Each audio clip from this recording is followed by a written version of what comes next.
بسم اللہ الرحمن الرحیم۔ آج ہم آپ کو ایک کہانی سنائیں گے قرآن پاک کی اہمیت کے بارے میں۔ ایک عرب مسلمان لڑکی لندن میں زیر تعلیم تھی۔ ایک دن وہ اپنی سہیلی کے کسی تقریب میں گئی۔ کوشش کے باوجود وہ وہاں سے جلدی نہ نکل سکی۔ جب وہ اس فنکشن سے فارغ ہو کر نکلی تو رات کافی دیر ہو چکی تھی۔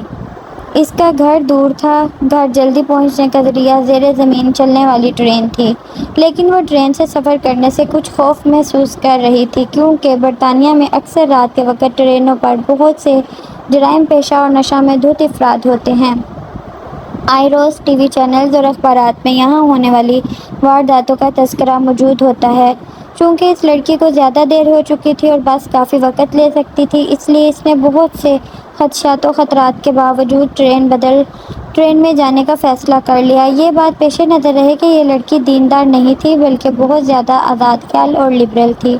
جب وہ اسٹیشن پر پہنچی تو یہ دیکھ کر اس کے جسم میں خوف کی ایک سرد لہر دوڑ گئی کہ اسٹیشن بالکل سنسان ہے، صرف ایک شخص کھڑا ہے جو حلیہ سے ہی جرائم پیشہ ہے۔ وہ انتہائی خوفزدہ ہو گئی۔ اس نے ہمت کی، خود کو سنبھالا، قرآن آیات کا ورد کرنا شروع کر دیا۔ اسے جو کچھ زبانی یاد تھا، جسے ایک عرصے سے وہ بھولی ہوئی تھی، سب کچھ اس نے پڑھ ڈالا۔ اتنے میں ٹرین آئی اور وہ اس میں سوار ہو کر بخیریت اپنے گھر پہنچ گئی۔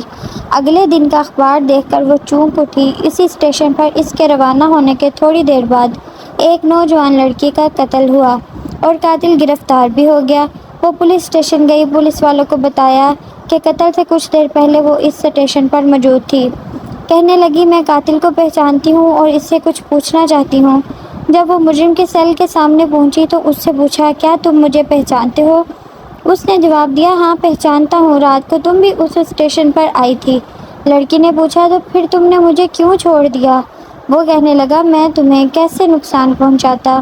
تمہارے پیچھے تو دو انتہائی صحت مند اور قدآور باڈی گارڈ تھے۔ یہ سن کر لڑکی حیران ہو گئی۔ اسے یقین ہو گیا کہ قرآن کی آیتوں کا ورد کرنے کی وجہ سے اللہ کی طرف سے اس کی حفاظت کی گئی۔ وہ واپسی پہ اللہ کے تشکر اور احسان مندی کے جذبات سے مغلوب تھی۔ اللہ کی مدد اور نصرت پر اس کا بھروسہ مزید بڑھ گیا تھا۔ اگر ہم اپنے دل کی گہرائیوں سے اللہ کو پکاریں اور اللہ کی تائید و نصرت پر بھروسہ رکھیں تو ہم اللہ کی رحمت سے کبھی محروم نہیں رہیں گے انشاءاللہ۔ اس کہانی سے ہمیں یہ سبق ملا کہ اللہ تعالیٰ ہمیں ہر حال میں ہماری مدد کرنے کے لیے تیار رہتا ہے، اگر ہم اس کی مدد کے طلبگار ہوتے ہیں تو۔ آپ کو یہ ویڈیو، یہ کہانی کیسی لگی؟ کمنٹ میں ضرور بتائیں اور ہمارے چینل کو سبسکرائب کریں، ویڈیو کو لائک کریں اور بیل آئیکن دبانا مت بھولیں۔